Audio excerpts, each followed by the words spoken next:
যুক্তরাষ্ট্রের ফ্লোরিডা থেকে আমি শহীদুল ইসলাম তালুকদার। দর্শক, বয়কট ইন্ডিয়া প্রোডাক্ট আন্দোলন চলছে। এই আন্দোলনে আপনাদের স্বতঃস্ফূর্ত অংশগ্রহণ আন্দোলনকে বেগবান বাতাসের মতো তার নির্দিষ্ট লক্ষ্যের দিকে নিয়ে যাবে এ আমার দৃঢ় বিশ্বাস। তবে প্রশ্ন হলো, সেই কাঙ্ক্ষিত লক্ষ্যটা কি?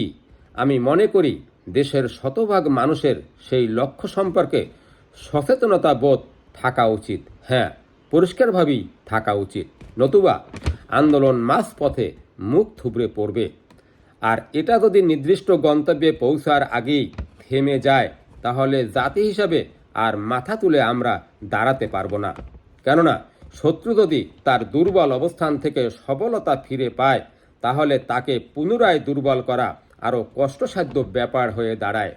দর্শক, আজ থেকে 14-15 বছর আগেও দেখেছি আমাদের দেশের একজন শ্রমিক মধ্যপ্রাচ্যের দেশগুলোতে গিয়ে তারা তাদের কাঙ্ক্ষিত অর্থনৈতিক সফলতা অর্জন করতে পারতেন।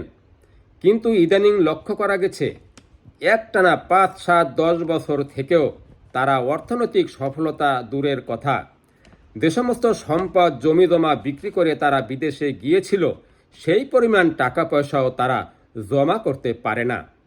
প্রশ্ন আসে, এমনটা কেন হলো? দর্শক, সেটাই বলছি। এর কারণ হলো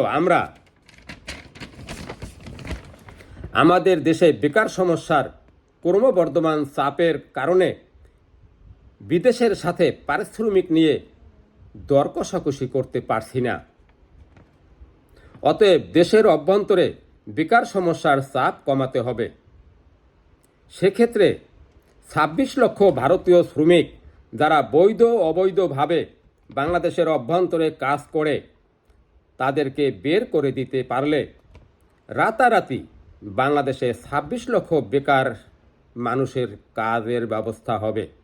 অন্যদিকে বাজার থেকে ভারতীয় পণ্য উঠিয়ে দিতে পারলে বাংলাদেশি শিল্প কারখানায় মালের চাহিদা বাড়বে। ফলে নতুন নতুন মিল কারখানা গড়ে উঠবে, যেখানে কম করে হলো 1 কোটি শ্রমিকের কর্মসংস্থান বাড়বে।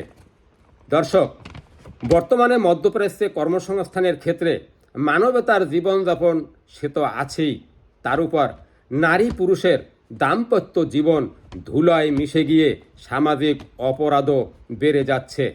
দর্শক, আমি মনে করি আমাদের বেকার সমস্যার চাপ কম থাকলে মধ্যপ্রাচ্যে যেহেতু নারী পুরুষ উভয় প্রকার শ্রমিকের চাহিদা রয়েছে, সেক্ষেত্রে ওইসব দেশকে আমরা বাধ্য করতে পারবো যে আমাদের শ্রমিক নিতে হলে ফ্যামিলি সহ নিতে হবে, যেখানে শিশুদের পড়ালেখার সুযোগ দিতে হবে।